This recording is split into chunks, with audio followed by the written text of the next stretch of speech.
sob a proteção de Deus, declaro aberta a presente sessão e convido o deputado Egídio para proceder à leitura da ata da sessão anterior. Muito boa tarde, senhor presidente. Boa tarde, senhoras deputadas, senhores deputados. A ata da 11ª sessão ordinária da primeira sessão legislativa da 20ª legislatura da Assembleia Legislativa do Estado de Santa Catarina, realizada em 2 de março de 2023. Presidência, deputado Maurício Skudlark. Secretarias, deputado Matheus Cadorim Adoc. Às 9 horas do dia 2 de março do ano de 2023, nesta cidade de Florianópolis, capital do Estado de Santa Catarina, reuniu-se a Assembleia Legislativa em sessão ordinária. Havendo quórum regimental, o senhor presidente declarou abertos os trabalhos e convidou o senhor deputado Matheus Cadorim para, como secretário ad hoc, proceder à leitura da ata da sessão anterior, que, em consonância com o parágrafo 1º do artigo 106 do Regimento Interno, o senhor presidente deu-a por aprovada. Expediente. O senhor presidente comunicou que foi distribuído eletronicamente. Breves comunicações. Não houve oradores inscritos. No grande expediente, neste horário destinado aos partidos políticos, fizeram uso da palavra os senhores deputados Oscar Gutz, do PL, e Volney Weber, Bloco Parlamentar Social Democrático, MDB-PSDB. Ordem do dia. Foram aprovados os pedidos de informação números 53 e 54 de 2023 e as moções números 127 a 132 de 2023.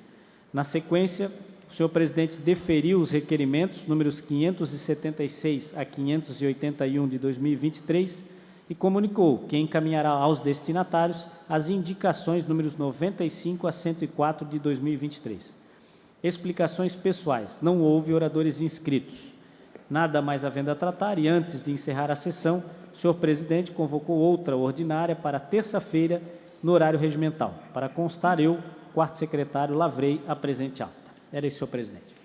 Obrigado, deputado delegado Egídio. Em discussão a ata que acaba de ser lida, não havendo quem queira discuti-la, a mesma está aprovada. Solicito à assessoria que proceda à distribuição do expediente. Breves comunicações. Primeiro orador inscrito, deputado Massoco. Vossa Excelência, que fará uso da palavra, tem o tempo de até 10 minutos.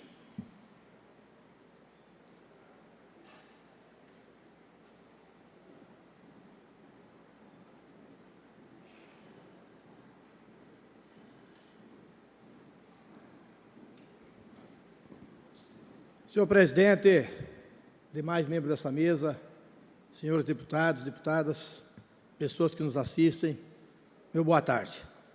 Uso o tempo para falar de um importante avanço no município de Concórdia, na região, e já de momento quero muito agradecer o novo presidente da Celesc, Tarcísio Rosa, toda a sua equipe de governo, juntamente com o governador Jorginho Melo, por entender da necessidade das regionais que alguns municípios da Celesc passaram a ser núcleo e subordinada a outras regionais.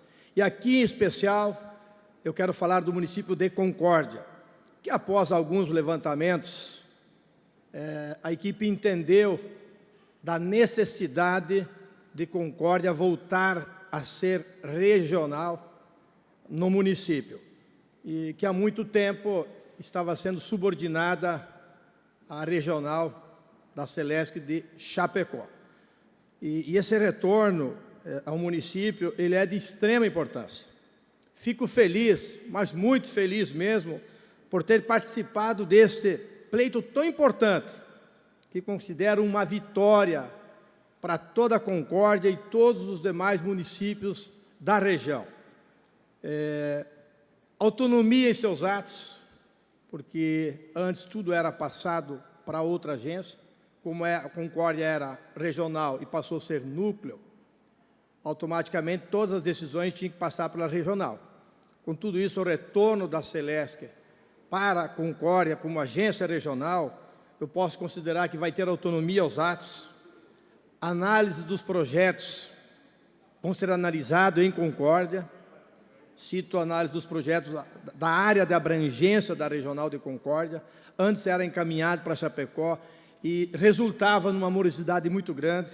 Análise dos projetos imobiliários, que de certa forma atrasava muitos empreendimentos. Ganha com eficiência.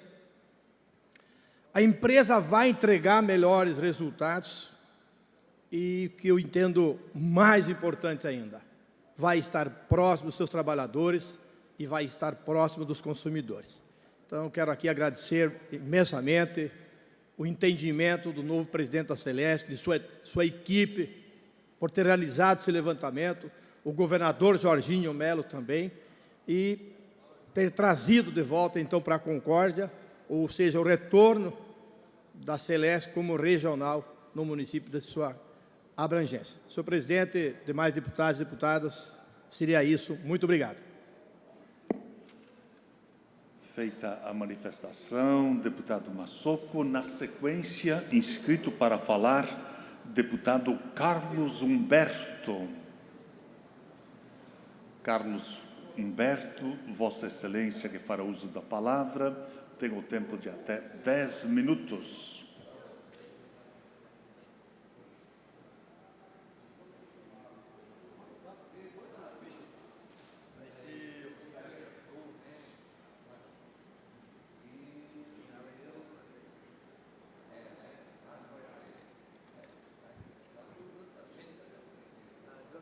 Boa tarde, senhor presidente, padre Pedro, deputada Paulinha, delegado Egídio, nobres deputados, amigos que nos assistem pela internet, pelo TVOL, pela TVOL. Eu venho à tribuna nessa tarde de terça-feira tratar de um assunto que era passado no Brasil e que volta a incomodar, atrapalhar os produtores rurais do Brasil e de Santa Catarina por consequência. Era algo que se encontrava até aqui, isolado no Nordeste brasileiro, no estado de São Paulo, que tem tomado algumas providências, agora já se vê no Rio Grande do Sul, e tem batido a porta de Santa Catarina. Se a técnica pudesse passar o videozinho de 1 minuto aí, por favor. O movimento dos trabalhadores sem terra retomou as invasões de terra no país na era Lula. Os trabalhadores rurais sem terra invadiram 3 fazendas da empresa Suzano. Uma retomada das invasões do MST na era Lula, e o agronegócio naturalmente está preocupado com a insegurança jurídica. Esta segunda-feira, cerca de 1.700 famílias sem terra na Bahia ocuparam 4 latifúndios.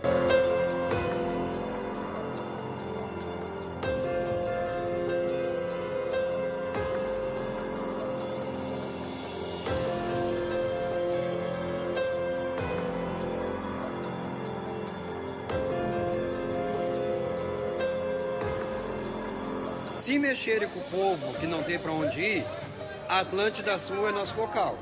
Tem muitas casas lá que estão vazias.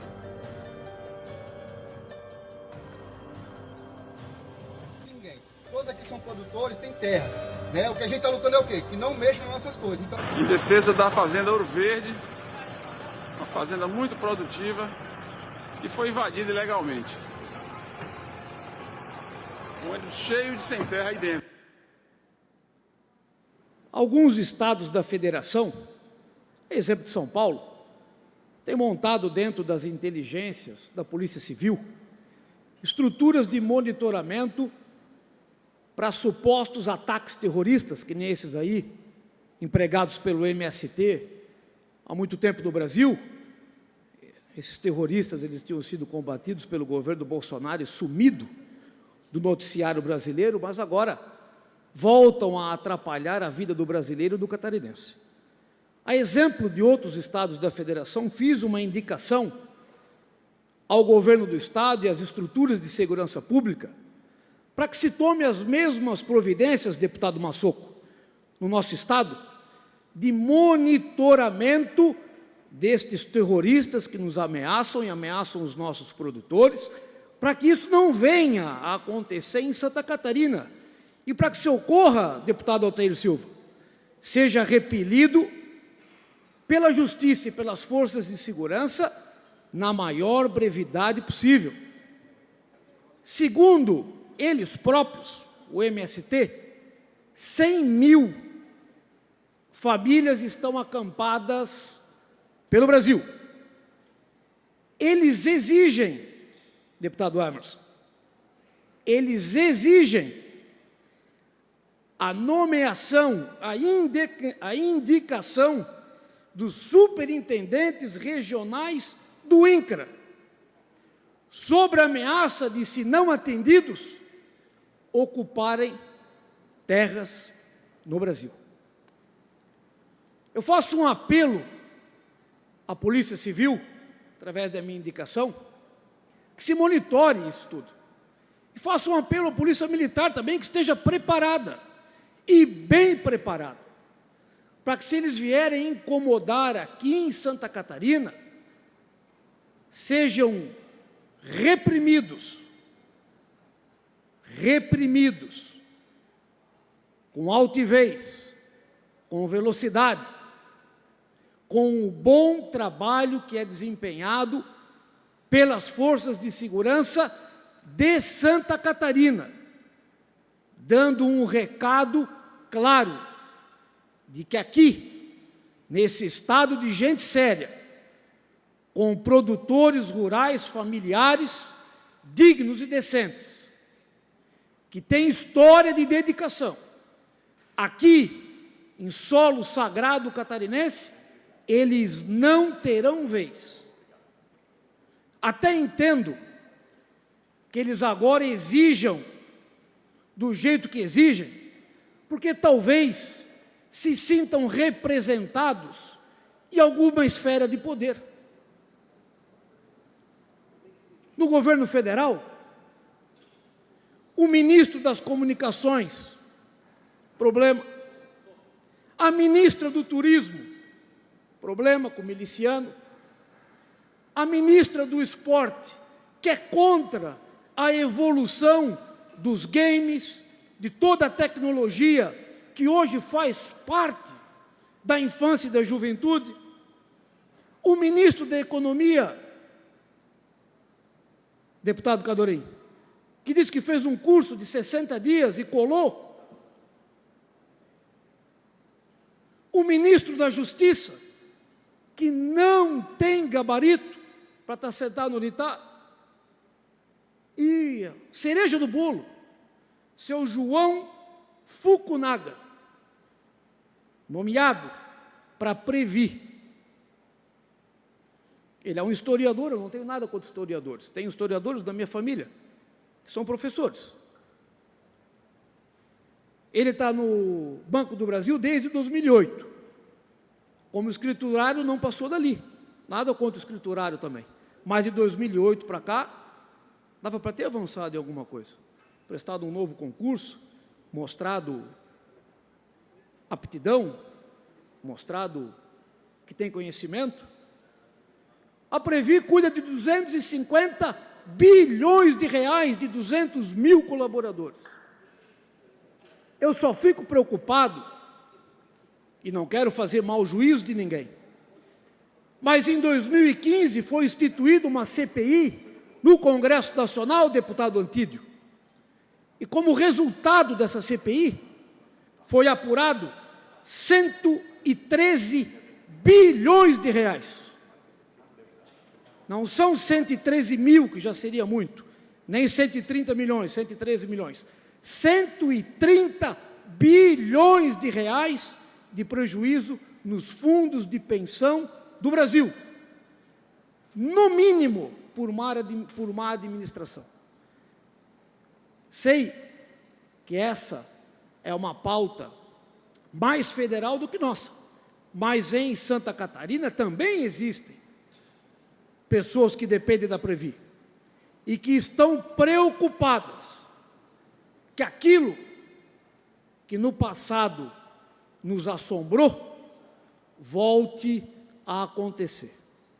Por parte deste parlamentar, os meus amigos preocupados que me ligaram, de Coronel Freitas, de Iraceminha, do Vale do Rio Tijucas, do sul do estado, de todo o estado de Santa Catarina. Tenham certeza que nós ficaremos vigilantes para que isso que está acontecendo no Brasil de volta, que infelizmente está acontecendo, porque isso tinha sumido do Brasil, não venha a acontecer aqui em Santa Catarina, porque aqui nós não iremos aceitar. E não tenho dúvida que tanto a Justiça quanto as forças de segurança, deputado Napoleão, darão a resposta dentro da lei, merecida e necessária. Obrigado, presidente. Feita a manifestação, deputado Carlos Humberto. Na sequência, ainda em breves comunicações, próximo orador inscrito, deputado Napoleão Bernardes, Vossa Excelência, que fará uso da palavra, tem o tempo de até 10 minutos.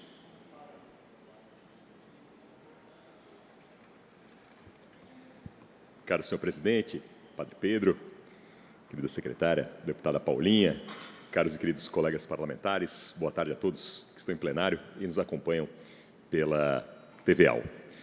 O assunto que me traz à tribuna hoje é o tema da qualificação profissional e o quanto as políticas públicas voltadas a incrementar a qualificação profissional no nosso Estado são decisivas no sentido do ganho de qualidade de vida das pessoas e no sentido da geração de oportunidades. Os dados da Federação das Indústrias do Estado de Santa Catarina, deputado Antídio, nos revelam que até 2025 haverá a necessidade, deputado Altair Silva, da requalificação profissional de cerca de 800 mil trabalhadores, tendo em vista justamente a nova economia e os efeitos da nova economia em relação àqueles postos de trabalho já existentes. Os números indicam que cada vez mais e com cada vez mais frequência e com cada vez mais velocidade, mesmo para os postos de trabalho já existentes, aqueles profissionais já colocados no mercado terão, deputado Cadorim, ainda mais necessidade da sua requalificação profissional para garantir a manutenção das suas oportunidades e galgar novas etapas em relação ao mercado de trabalho, deputado Lucas, deputado Pepe Colasso. Em Santa Catarina, nós temos, deputado Thiago Zilli, um dos menores índices de desemprego do Brasil. Recentemente, os indicadores nacionais atestaram a Santa Catarina uma das menores taxas de desemprego do Brasil. Por outro lado, nós temos um grande ganho de oportunidade em relação a Santa Catarina, que é justamente aumentar a massa salarial, aumentar as oportunidades de novos empregos com mais valor agregado. Em muitos estados da federação, deputado Sérgio Guimarães, deputado Zilli, deputado Emerson, o desafio de muitos estados da federação é gerar postos de trabalho por si. Nós temos hoje um número de desemprego com índices baixíssimos em termos nacionais, então Santa Catarina tem uma posição diferenciada. O grande desafio, o X da questão em relação à nova agenda da nova economia catarinense é em relação a ampliar as oportunidades de novas vagas com mais valor agregado em relação aos profissionais catarinenses. E eu trago um exemplo, que é o setor de tecnologia da informação, que em 2023, deputado Cadorim, o senhor que é o nosso especialista nesse tema, deve abrir em Santa Catarina 6.700 oportunidades no mercado de trabalho.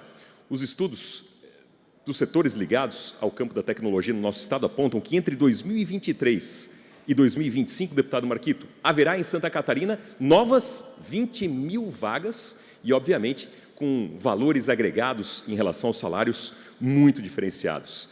Santa Catarina já tem cerca de 70 mil empregos nessa área, 70% do PIB corresponde a esse setor importante da economia. E eu trago aqui à Assembleia Legislativa um exemplo que vem de Blumenau, que é o programa Entra 21. Nós estivemos na semana passada em Blumenau, reunidos com o prefeito da cidade, o prefeito Mário, Bluesoft, que é o setor responsável pela tecnologia na cidade, a coordenação do programa Entra 21, e esse é um programa que eu acompanho desde os meus tempos de vereador, e depois 2 vezes como prefeito, e agora como deputado estadual, e é um programa, de fato, que nos enche os olhos, deputado Cadorim, deputado Marquito, pelas suas perspectivas, especialmente levando em conta que em Santa Catarina, 13% dos jovens entre 15 e 29 anos estão naquela situação de não trabalhar e nem estudar. Então, o programa Entra 21 traz dados alvissareiros. É o maior programa de qualificação profissional em tecnologia de toda a América Latina. São mais de 6 mil formados desde 2006. E é um programa inteligente, deputado Zilli, deputado Antídio, porque ele justamente pressupõe, deputado Massoco, a parceria. Ali vem recursos privados, das empresas de tecnologia, recursos do município, recursos do Estado, e nessa comunhão de esforços o bom resultado acontece, concatenado realmente a realidade do mercado. E dessa parceria efetiva há uma entrega efetiva, porque no momento da formatura eu participei de absolutamente todas elas, de lá até aqui, a gente sempre testemunha que, por um lado, os alunos recebem o diploma na mão, o seu certificado, e no outro estão com a carteira de trabalho assinada, 80% de empregabilidade no ato da formatura. E alguns desses jovens, no primeiro emprego, na primeira assinatura da carteira de trabalho, ganham mais que o pai e a mãe somados. E essa é a mágica da transformação impactada pela boa qualificação profissional. É a transformação social que impacta vidas, que transforma vidas e potencializa sonhos em realidade.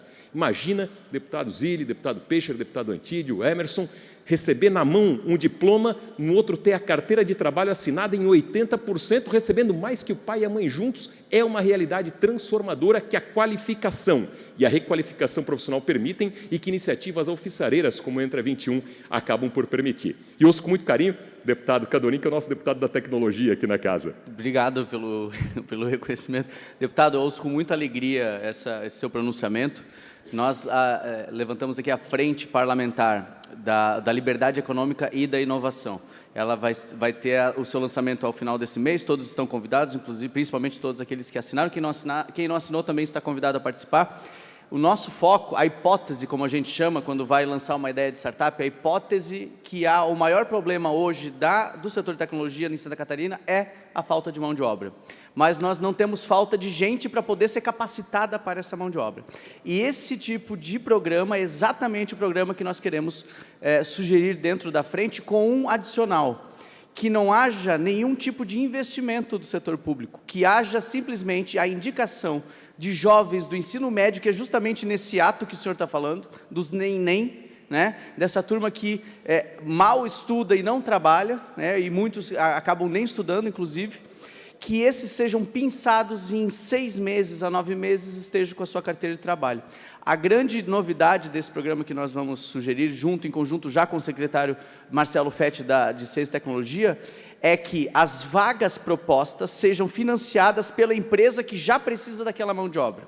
Depois, ao final do curso, esses alunos, com o crachá da empresa e o seu próprio salário, pagam o curso de volta. O governo entra com a indicação desses alunos, dessa mão de obra. E aí a gente fecha um ciclo virtuoso de que não há custo para o governo, há o preenchimento das vagas na iniciativa privada e há o incremento da renda distribuído pelo Estado, justamente como o senhor falou nesse programa, que é um sucesso lá em Blumenau. E parabéns por incentivá-lo como o senhor está fazendo. Obrigado. Obrigado, deputado Cadorim. Agradeço a gentileza das palavras e ouço com muito carinho o nosso querido deputado Thiago Zilli. Deputado Napoleão Bernardes, queria te parabenizar pela iniciativa, dizer que você também é responsável da Frente Parlamentar do Ensino. Eu acho que podemos aprimorar, agregar esse assunto também na questão da Comissão dos Municípios, e o Cadorim também presente, eu acho que vai ser importante.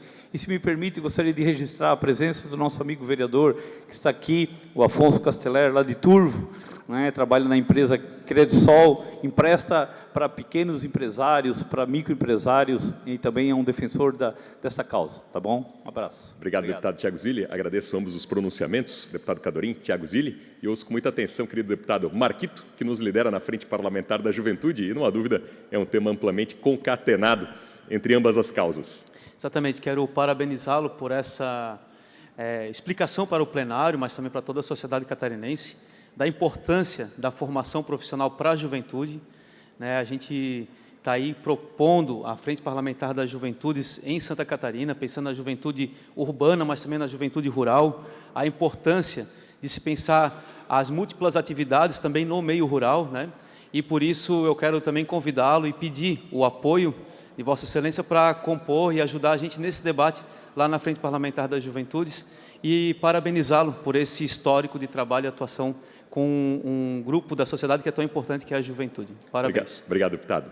Então, na semana passada, na última quinta-feira, estivemos reunidos em Blumenau, município, estado, o secretário de Ciência e Tecnologia, Marcelo Fetti, que inclusive antecipou o que vem para a reforma administrativa, para a análise dessa casa, que é uma nova gerência específica no campo da formação profissional, da qualificação profissional, nesse campo da ciência e tecnologia, uma medida que é oportuna e bem-vinda e certamente acelerará essa oportunidade que Santa Catarina tem, deputado Massoco. Então, um aspecto importante dessa reforma administrativa, no âmbito, além da criação da Secretaria de Ciência e Tecnologia, a visão para que, no âmbito da Secretaria, haja justamente o setor para a qualificação, para a requalificação profissional, nesse segmento que é altamente estratégico para o desenvolvimento como um todo de toda a sociedade catarinense. Estaremos ao lado dessa iniciativa. Eu aqui agradeço a prontidão do secretário Marcelo Fetti da Ciência e Tecnologia em se dispor a conhecer a fundo esse tema, esse modelo, esse programa e a perspectiva de levá-lo adiante ao lado da FAPESC por todo o estado de Santa Catarina. E vamos trabalhar em conjunto para que iniciativas importantes como essa, que tragam emprego, renda, oportunidade, as condições para que as pessoas possam empreender, para que isso possa se disseminar por todo o nosso estado. Agradeço a atenção de todos os colegas deputados. Obrigado, presidente, deputada Paulinha. Parabéns, deputado Napoleão, pela causa. Boa tarde, senhoras e senhores. Eu convido agora, ainda em breves comunicações, o nosso querido amigo, o deputado Altair Silva, que pode fazer uso da tribuna por até 10 minutos.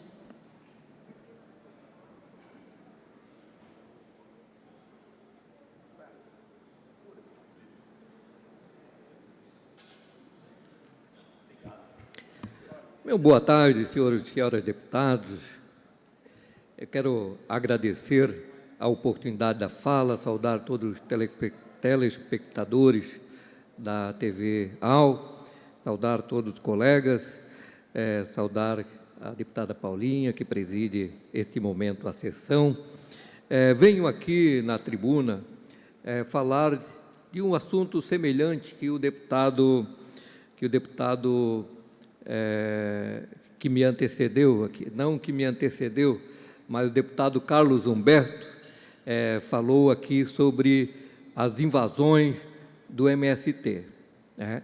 Nós vivemos num Estado democrático de direito e presume-se que os deveres são iguais para todos. E eu faço um paralelo, o paralelo do evento, aliás, não posso dizer o evento, mas do acontecimento do dia 8 de janeiro de 2023.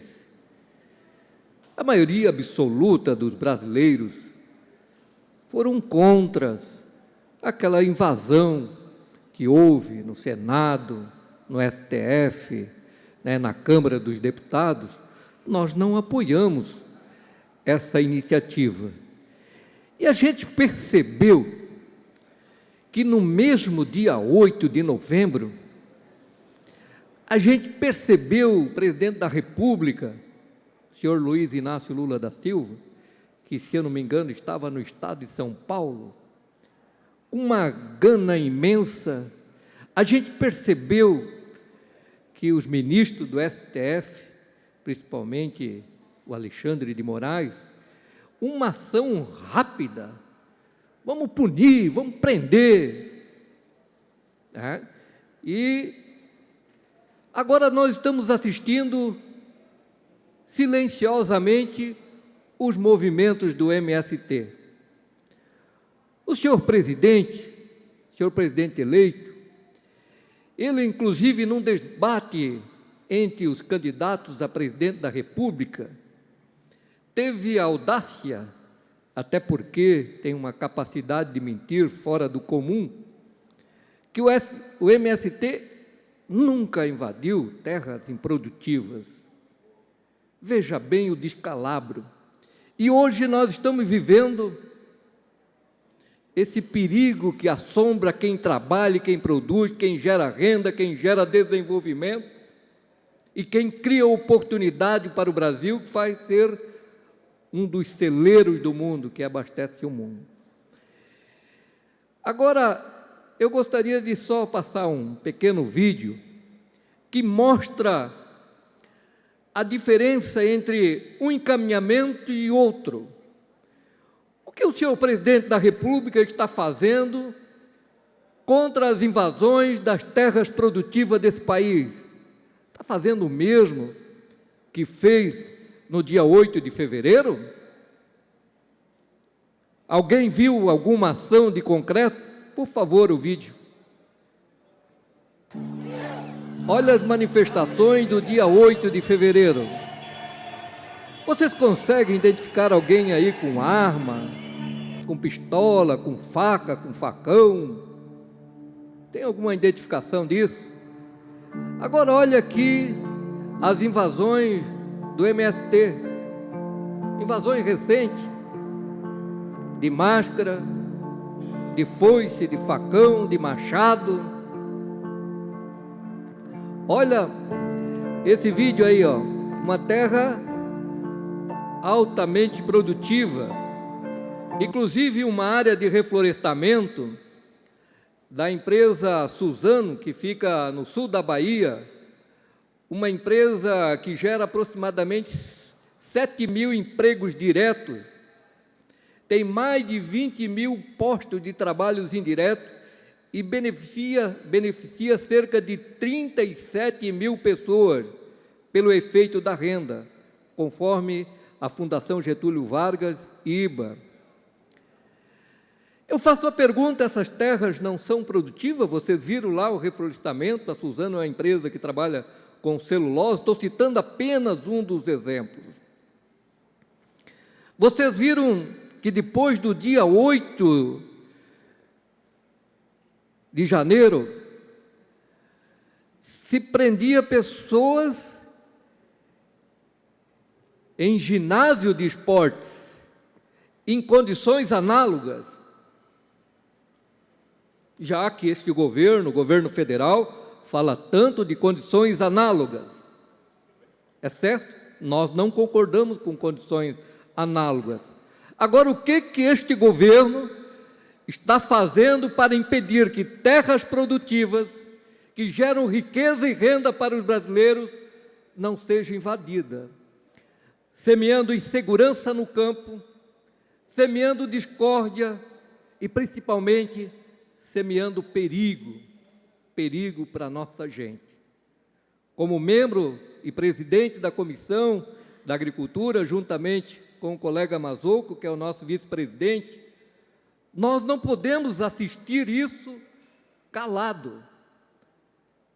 O Estado de Direito de Democrático se valeu para o dia 8 de janeiro, que eu não discordo das ações que foram feitas para controlar os excessos, também tem que valer para as invasões do MST, que segue escalada pelo Brasil afora, como se nada tivesse acontecido. Não seria melhor o governo federal dar títulos da reforma agrária, emancipar o produtor rural?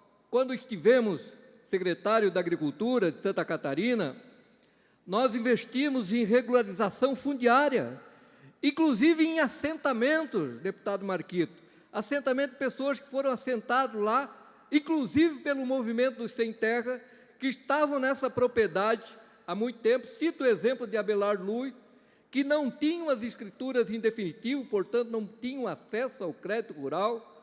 Vamos levar a oportunidade desse produtor ter a sua própria escritura.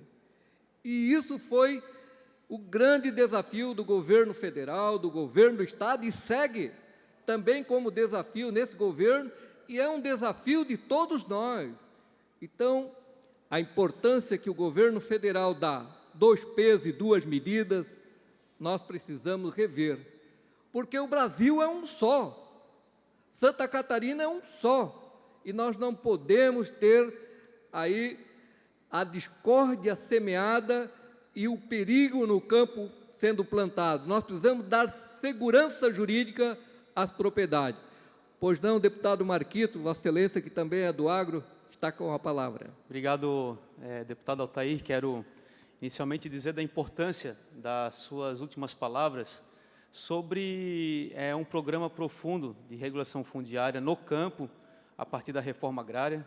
Nós temos aqui excelentes exemplos no estado de Santa Catarina de assentamentos que hoje produzem alimentos de qualidade, hortaliças, grãos, cereais, pequenos animais, proteína animal, que são referências, inclusive, no seu formato de gestão daquelas áreas, sejam coletivas ou individuais.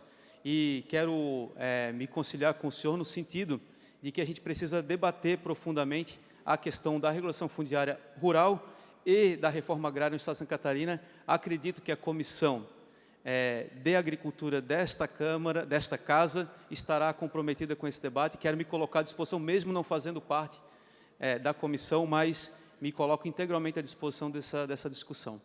Muito obrigado, senhor deputado Marquito.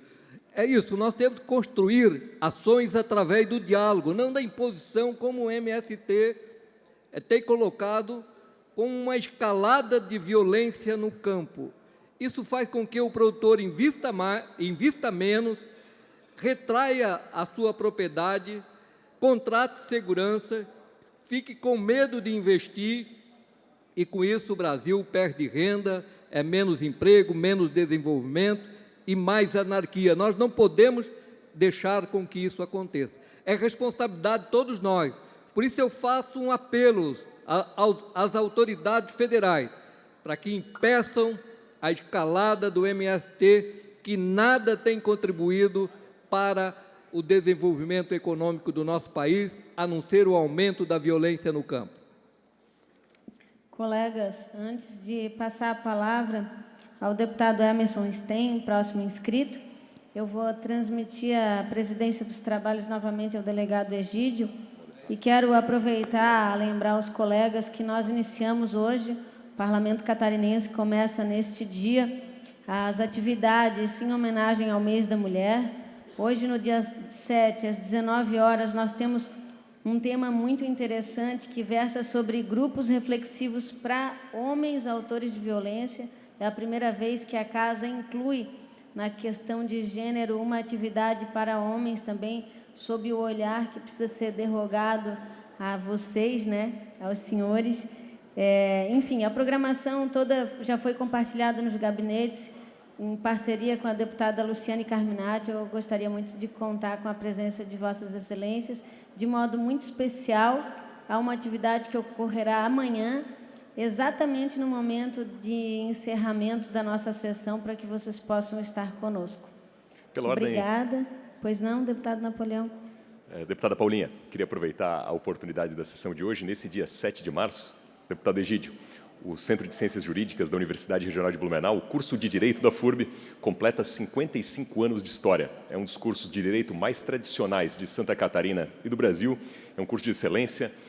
Eu passei a minha formação lá, deputado Egídio da mesma forma, deputado Ivanates, deputado Maurício Skudilac, ou seja, 10% dos deputados estaduais de Santa Catarina dessa legislatura têm a sua formação justamente no Centro de Ciências Jurídicas, que hoje completa 55 anos na Universidade Regional de Blumenau. Isso representa o quanto as universidades comunitárias e o quanto o ensino são ferramentas e alavancas importantes para a transformação das pessoas, impactando a transformação social, potencializando sonhos em realidade. Fica aqui o reconhecimento, portanto, do nosso mandato e seguramente da Assembleia Legislativa como um todo aos 55 anos de um curso de excelência tradicional em Santa Catarina e que tem contribuído no sentido de promover a disseminação daquele valor que é essencial à República, que é a dignidade da pessoa humana, os valores... Renove os votos à instituição em nome do Parlamento Catarinense. Deputado Napoleão, deputado Egídio, por gentileza, a condução agora dos trabalhos fica com Vossa Excelência. Obrigada.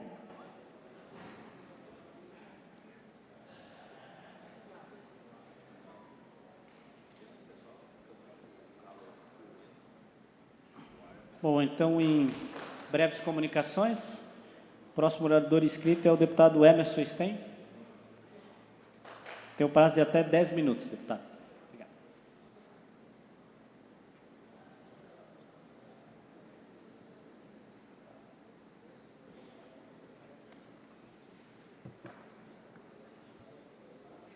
Senhor presidente, senhora deputada que estava aqui, deputada Paulinha, que a semana é a Semana da Mulher. Hoje ela estava de rosa, né? Nós também já estamos homenageando as mulheres de rosa. Amanhã é o Dia Internacional da Mulher. Eu quero, senhor presidente, agradecer também a todos que estão nos assistindo pela TV UAU, pela internet. Hoje esteve comigo aqui o André Tramontina, do Hora de Porto Belo, que faz a matéria e reportagem em toda a região. Estiveram aqui também no nosso gabinete a irmã Simone, a irmã Leira, a irmã Arielle, do Hospital Marieta, nos trazendo um ofício com as reivindicações do Hospital Marieta. O vereador Maicon, lá de Ascurra.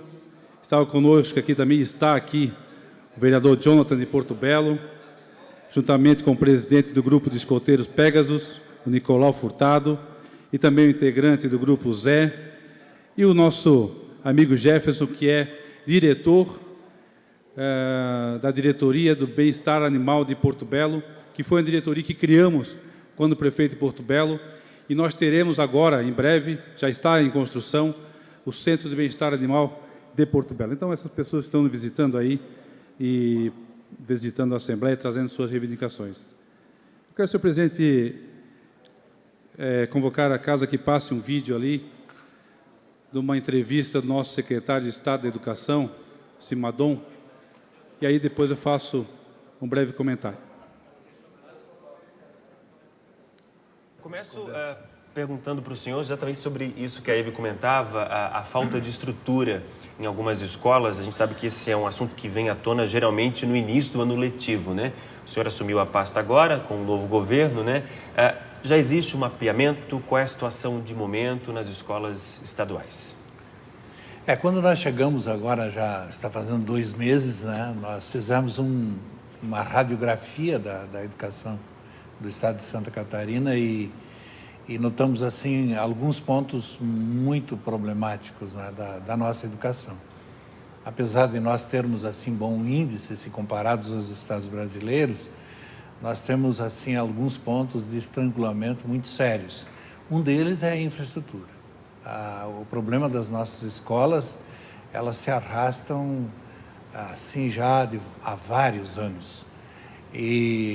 E uma das preocupações do governador Jorginho, quando nós assumimos, foi de a gente dar prioridade, sobretudo, para sanar alguns aspectos relacionados à infraestrutura, como, por exemplo, as instalações elétricas das escolas. Nós temos mais de 790 escolas que não têm condições de instalar um ar-condicionado, um climatizador, uma lousa digital, porque a tomada é ainda dos anos antigos. Eu até vou lhe interromper, porque esse número é muito alto, representa quase 70% das escolas, levando em consideração que nós temos mais de 1.000 escolas estaduais. É um número alto, secretário. É mais de 70%. Nós temos apenas 17% das escolas hoje que têm razoáveis condições de realmente funcionarem bem, né? Nós sabemos, e nós que trabalhamos longamente na educação. Então, senhor presidente, o que traz aqui novamente, e esse assunto tem que ser ponderado e debatido, sim, com exaustão, porque foi a maneira que o governo do Estado encontrou a situação da educação no Estado de Santa Catarina. Mais de 70% das escolas com problemas.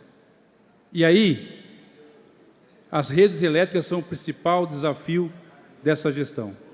Você não pode ligar um ar-condicionado, você não pode ligar o exaustor, você não pode fazer nada que não funciona. E aí as lousas digitais e também notebooks e computadores adquiridos na gestão anterior, mais de 40 milhões de reais adquiridos, estão no depósito da Secretaria de Educação do Estado e que tem que ser disponibilizado. Se tem 30% das escolas funcionando, então o secretário que se determine que se envie as escolas para funcionamento e os outros 70% que, então, se trabalhem em infraestrutura. As regionais já estão fazendo isso, deputado Napoleão, já estão fazendo levantamento, é ali o que o secretário falou, E aí a gente precisa do quê? De uma parceria, prefeito Antídio, deputado Antídio, que foi prefeito, Oscar, Tiago. E aí a gente faz esse pedido aqui, para casa que envie o documento que nós vamos solicitar fazer, a Celesc de Santa Catarina, que faça uma parceria com a Secretaria de Estado da Educação para dar suporte a esses 70% de escolas, que são mais de 800 escolas que não têm infraestrutura nenhuma para atender a nossa demanda. Sabe quanto que custa uma subestação para dar infraestrutura de energia para as escolas? R$150 mil. Nós pagamos isso em 2 escolas que nós fizemos em Porto Belo, que não tem estrutura adequada. Cada escola R$150 mil. São 300 mil, deputado Cadorim. Então se busca, e é esse o pedido que nós fizemos nessa tribuna também, a Celesc, que tem profissionais excelentes que possam fazer, tem material, tem expertise no assunto, para fazer a infraestrutura externa e interna também dessas escolas, Carlos Humberto, que você presenciou, você foi nas escolas e sabe da dificuldade que estamos tendo em várias escolas do estado de Santa Catarina. Deputado Jorginho Melo, nosso governador, já determinou que o secretário faça esse levantamento, que se tome essa posição, mas nós queremos fazer o pedido ao governador que, em conjunto com a Celesc, busque essa alternativa, Oscar, que é mais barato para o Estado. Não precisa licitar uma empresa para ir lá e fazer esse trabalho. A Celesc pode fazer, é uma empresa estatal, é uma empresa que dá suporte ao governo do Estado, porque o município realiza a obra e entrega para a Celesc cobrar. Não é assim? Então é isso que a gente precisa, buscar essa parceria, esse pedido desse deputado. Aí eu quero o apoio de todos os deputados, a gente vai fazer aqui um ofício pedindo esse apoio, que a Celesc faça essa parceria para diminuir custos, Márcio Machado, para a nossa educação e ajudar ainda mais, porque vai ser muito investimento. Imagine 150 mil em cada escola para fazer uma estrutura de entrada elétrica ou de energia. Deputado Napoleão Bernardes.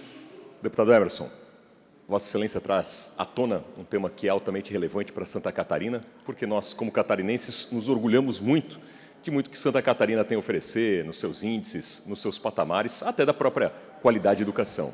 Mas das mais de 1.000 escolas estaduais de Santa Catarina, apenas 17%, nas palavras do próprio secretário de Estado da Educação, terem condições satisfatórias de utilização. Isso é algo que realmente deixa todos nós catarinenses pasmos. E é preciso uma força-tarefa, como proposta por Vossa Excelência, para que se tenha uma condição mínima e digna para que a qualidade de educação de Santa Catarina possa avançar, como é o que se espera do patamar de desenvolvimento do nosso Estado. Esses exemplos que Vossa Excelência traz, eles se refletem por toda Santa Catarina, na região do Médio Vale do Itajaí, Blumenau não é diferente, deputado Egídio, nós temos escolas com goteiras, escolas que quando chove os alunos não conseguem estudar, a questão da falta de possibilidade de tecnologia por faltar capacidade de energia elétrica é uma realidade posta e nós estamos falando de Santa Catarina no ano de 2023. E é triste constatar a falta de planejamento do passado, em que nesses quase 2 anos, com escolas fechadas em virtude da pandemia, ou seja, uma grande oportunidade, com os recursos abundantes que havia, de fazer todo um conjunto de reforma para o restabelecimento da volta às aulas presenciais, como de fato ocorreram agora recentemente. Então é lamentável constatar a falta de planejamento e de visão, de ter oportunidade das escolas paradas por 2 anos, justamente para, com a abundância de recursos, receberem a condição adequada e agora avançar naquilo que mais importa, que é a qualificação cada vez maior de estudantes e professores. Parabéns pela sensibilidade de Vossa Excelência em relação ao tema. Da deputada Napoleão. Então é isso que a gente levanta novamente aqui, deputado Oscar, deputado Carlos Humberto, deputado Napoleão, que não podemos deixar cair no esquecimento. Nós fizemos também indicações, já que vem para essa casa, referente a esse assunto, ofício ao governador, para a gente estar aqui ajudando o governador a mostrar também, porque a gente vai lá na ponta. Nós somos deputados que vai lá na ponta, vai conversar com as escolas, os diretores, os alunos, ouvir as demandas e trazer para essa casa e enviar ao governo do Estado, também aos secretários, para que tenham uma dimensão. Eu quero, para encerrar, senhor presidente, parabenizar a secretária de Estado, Carmen Zanotto, o nosso governador, pelas mais de 10.000 cirurgias eletivas já realizadas em Santa Catarina. Eu acho que é importante frisar aqui que esse mutirão vem dando certo, é assim que se faz planejamento, é assim que se faz aquilo que é prioridade. Então são as cirurgias, aí sim, nós tiramos do papel aí várias demandas que tem nos nossos hospitais. É isso que a gente pretende também, e dizer que precisamos desse mutirão para que a gente tire a educação das páginas dos jornais, da mídia, que a gente vem aqui falar que a gente vai inaugurar, vai ampliar uma escola, vai reformar uma escola, mas que tenha, sim, êxito e saia do papel. Muito obrigado a todos. Obrigado, deputado Emerson. Encerrado o período de breves comunicações, agora passamos ao horário destinado aos partidos políticos. E hoje o primeiro horário é do bloco Podemos, Republicanos e Novo. Deputado Matheus Cadorim vai fazer uso da palavra. Tem um tempo de até 7 minutos.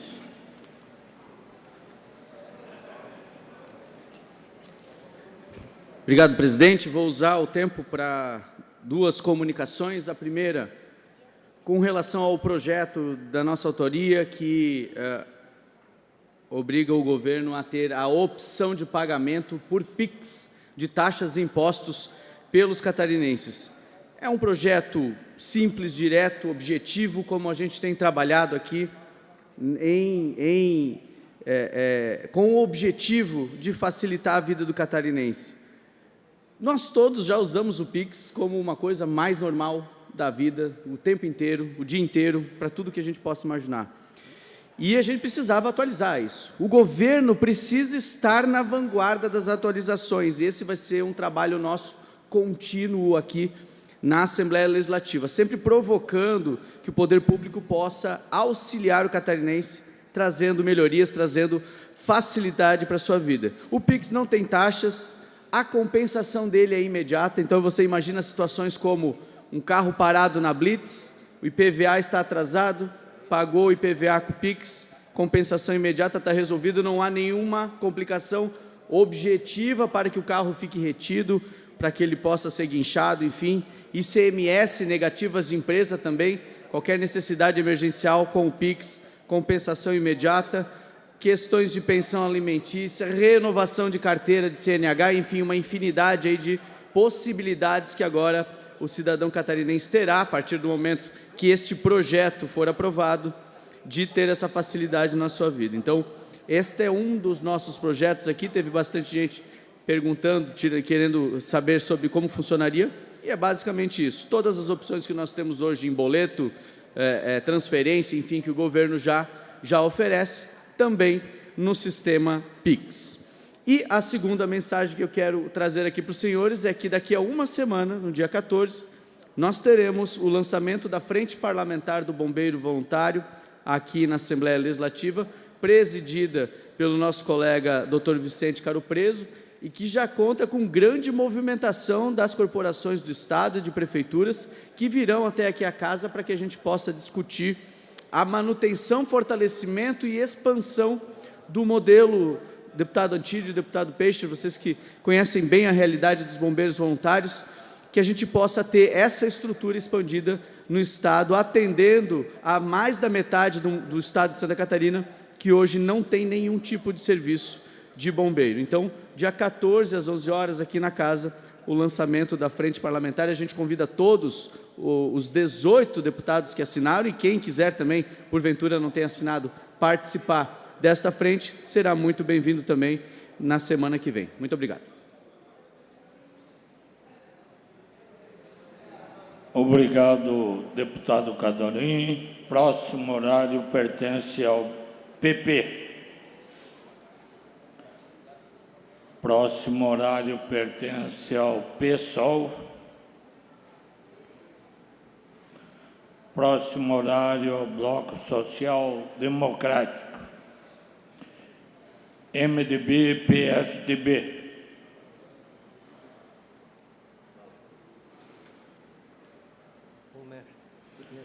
Próximo horário pertence ao Bloco União, PSD, PTB. E o último horário ao Bloco Democracia, Inclusão Social e Igualdade, PT, PDT. Não, pode o deputado Emerson quer usar o horário do MDB? Vossa Excelência tem o tempo de até 12 minutos, deputado Emerson.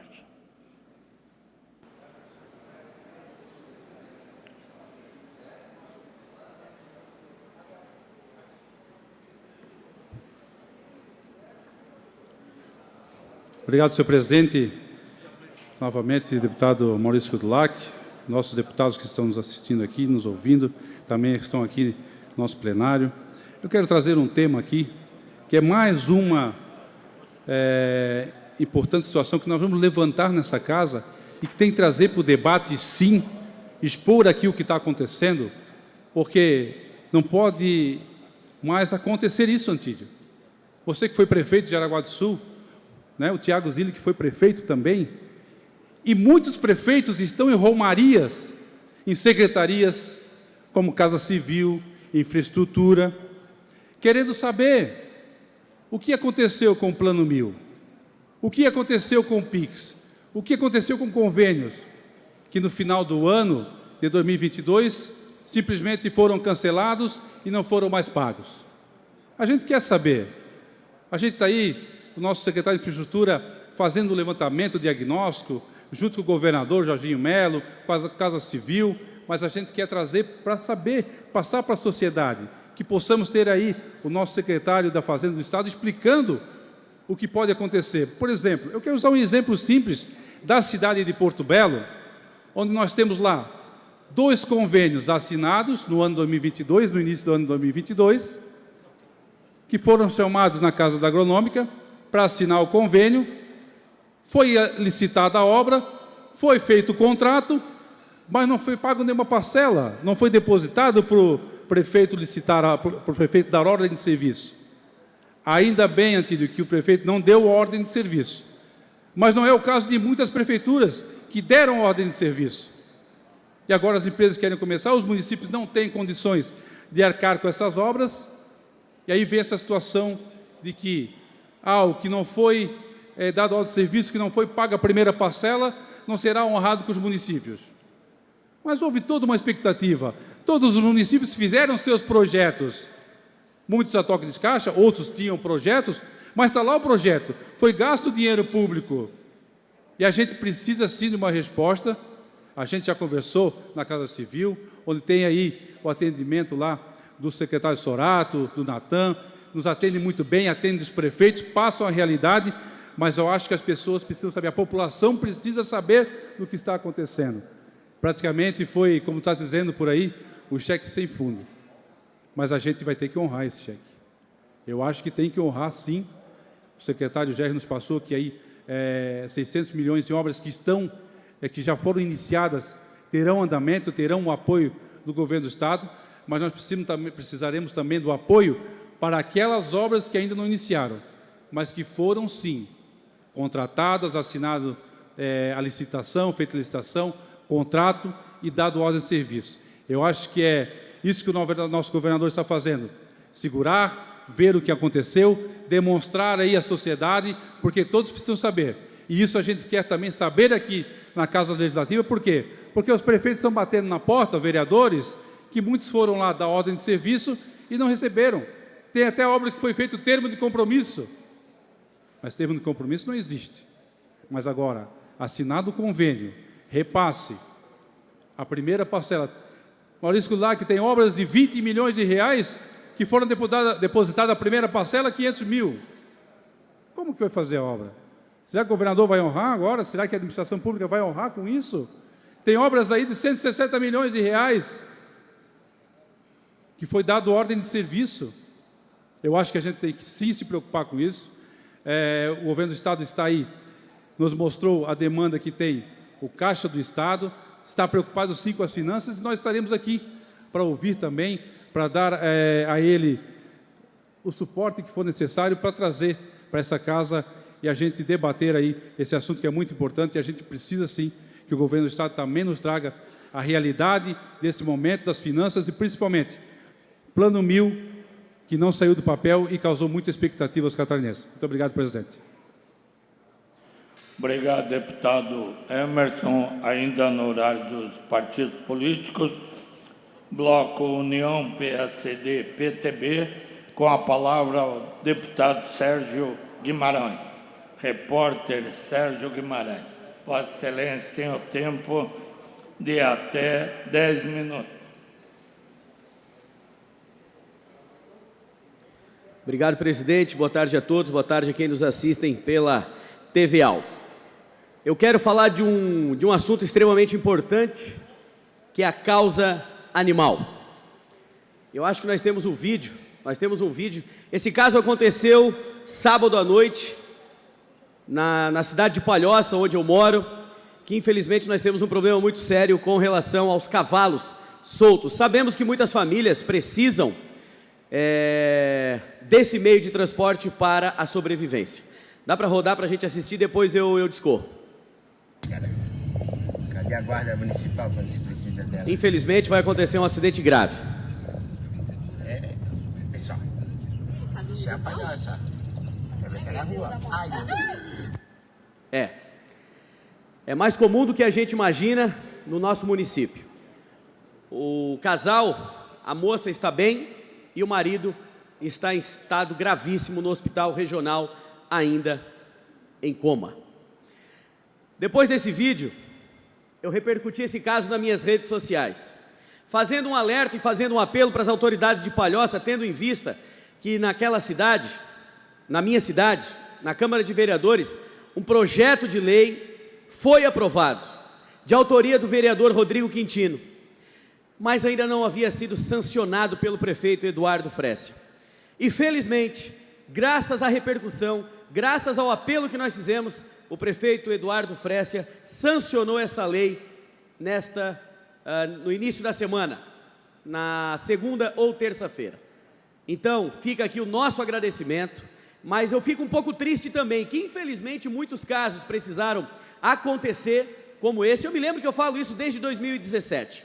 A lei ela é muito clara e foi muito bem elaborada. Substitui a tração animal pela tração pelos cavalos de lata. Então agora a prefeitura tem 180 dias para fazer o cadastro das famílias, através do bem-estar animal, para estar ofertando a essas famílias o cavalo de lata. Sérgio, e as pessoas que têm dificuldade de locomoção, como eu recebi hoje alguns comentários, a prefeitura vai oferecer o cavalo de lata motorizado. Então as famílias podem ficar tranquilas, que ninguém vai ficar sem o seu instrumento de trabalho, porque nós temos ali muitas famílias, em comunidades carentes, como no Brejaru, no Frei Damião, que usam esse meio de transporte, deputado, como meio de vida. Só que nós não podemos também ver cenas como essa. Um pai de família está em estado gravíssimo no hospital regional em São José, por conta desses cavalos soltos. E agora quem é responsabilizado? Ninguém. Agora ninguém é dono do cavalo. Agora o cavalo está lá abandonado e ninguém aparece. E uma família que está sofrendo. Então a gente espera, a lei foi sancionada, volto a repetir, a lei de autoria do vereador Rodrigo Quintino, que ontem foi sancionado pelo prefeito Eduardo Frecia. Que agora tudo transcorra da melhor forma possível para que essas pessoas tenham esses cavalos de lata ou os cavalos motorizados, deputado. Tá, Sérgio Guimarães, parabéns pelo seu pronunciamento. Isso acontece em muitos municípios e também acontece nas nossas SCCs e BR, onde muitos cavalos e até bois ficam soltos, às vezes fogem do sítio, fogem de uma fazenda, fogem de um criador, e também as pessoas que têm o seu trabalho.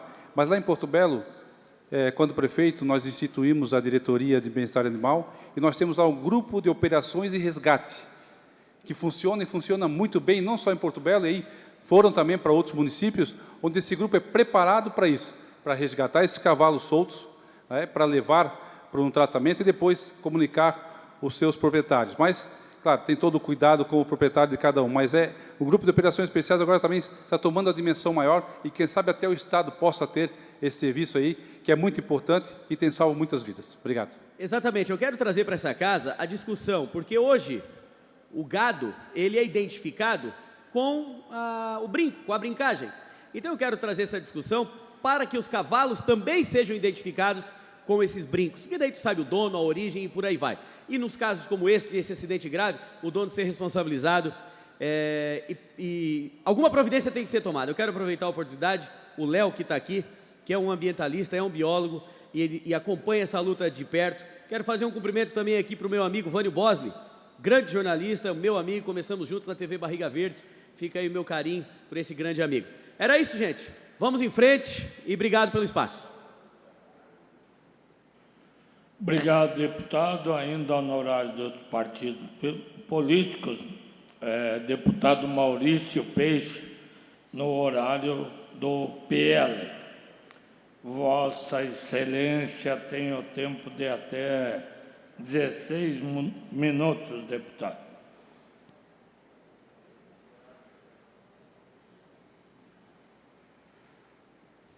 Quero saudar o presidente Maurício Kudilac, saudar os nobres deputados aqui presentes, saudar a todos aqueles que estão nos acompanhando pela TV UAU e os presentes aqui nessa sessão.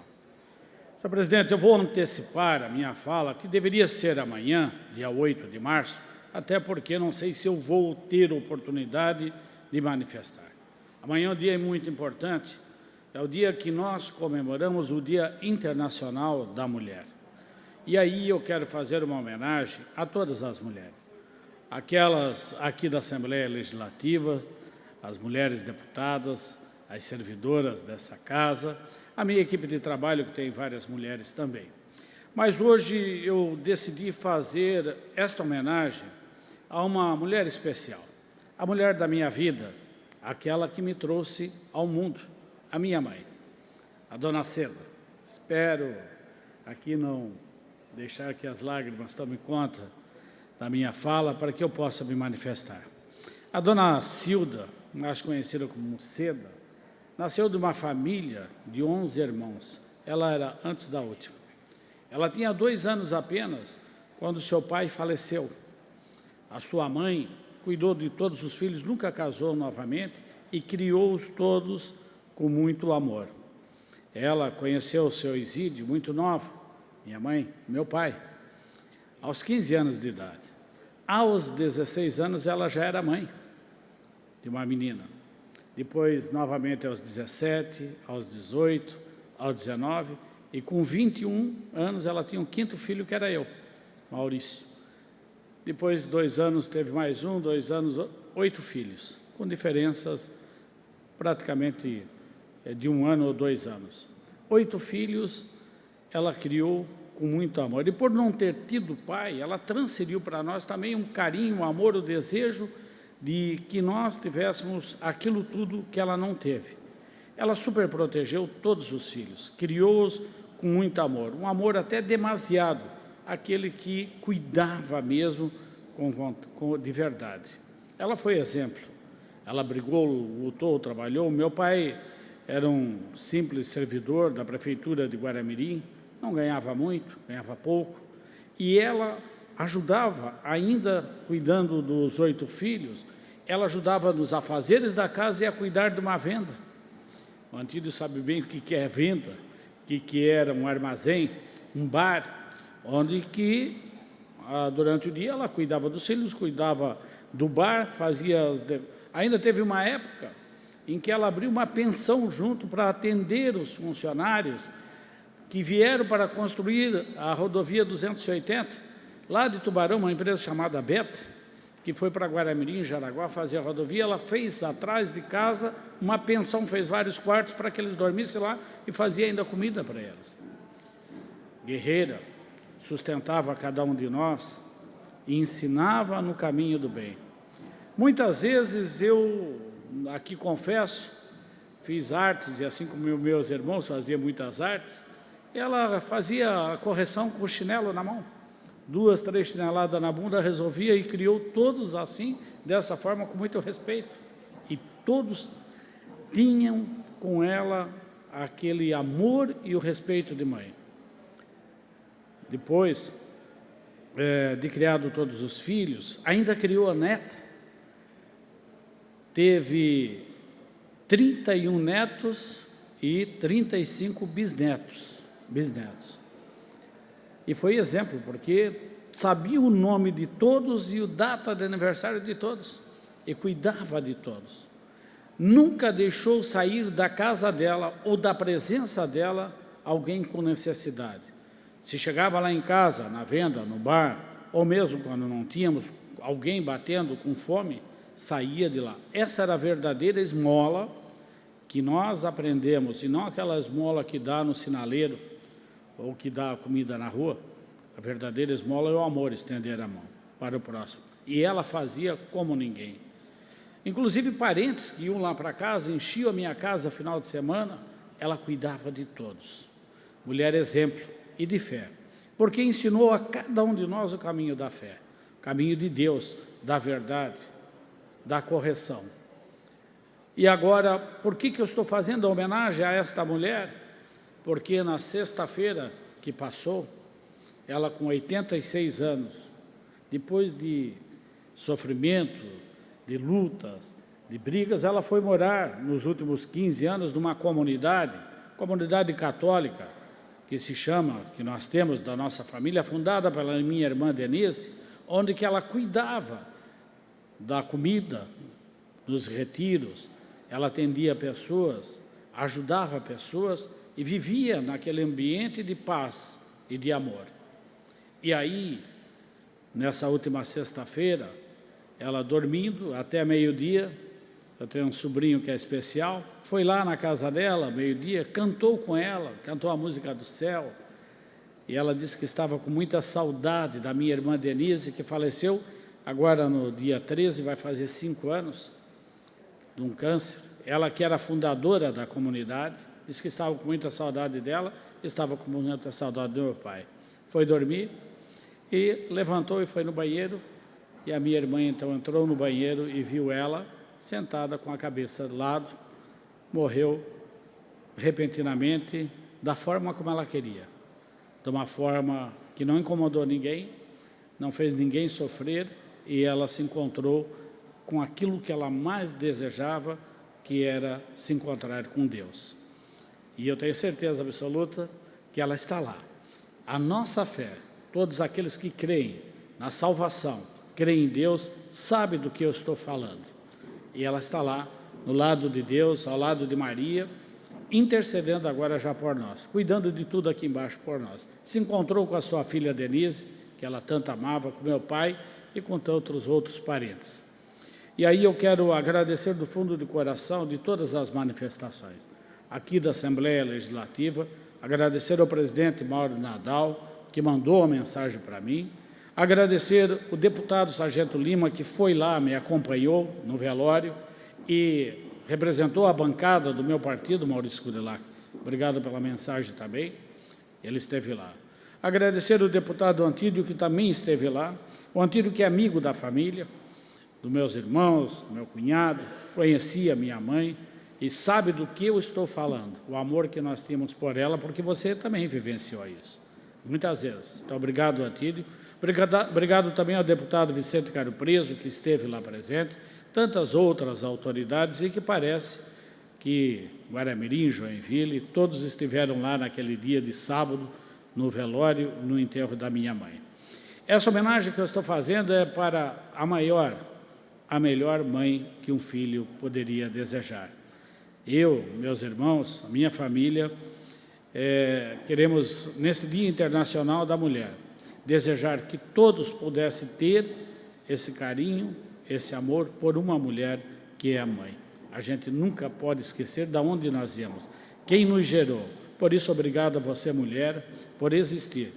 E eu quero agradecer especialmente a minha mãe, porque com 21 anos ela ia ter, para 22, o 5º filho. Poderia abortar, porque era muito nova, e vários disseram, como o meu irmão seguinte, com 23 anos ela teve meu irmão seguinte e dizia para ela abortar. Nunca quis abortar, porque se tivesse mais, ela cuidaria como ela cuidou dos filhos, dos netos, bisnetos e todos aqueles que mais pudessem vir para a sua casa, como ela fez. Cuidou do seu irmão, doente, até ele morrer, cuidou das sobrinhas lá em casa até morrer. Então, esta minha homenagem às mulheres. Parabéns. Porque a imagem de Maria, a mãe de Jesus, a mulher, é aquela que nós devemos respeitar. E parafraseando a muitos que falam, a mulher, ela tem que estar no lugar que ela quer, e não onde o homem quiser que ela esteja. ela sim é valorosa, porque é a única que pode gerar vida. O homem não consegue, porque o homem não aguenta, não aguentaria. Então, parabéns à mulher, é a minha homenagem à minha mãe, que faleceu, então, no dia 3, aos 86 anos de vida. Obrigado. Obrigado, deputado Maurício Peixe, nossos sentimentos e nossa homenagem aí pela homenagem prestada pelo colega à sua mãe. Não havendo mais oradores inscritos no horário dos partidos políticos, essa presidência suspende os trabalhos até a ordem do dia às 16 horas. Está suspensa a sessão.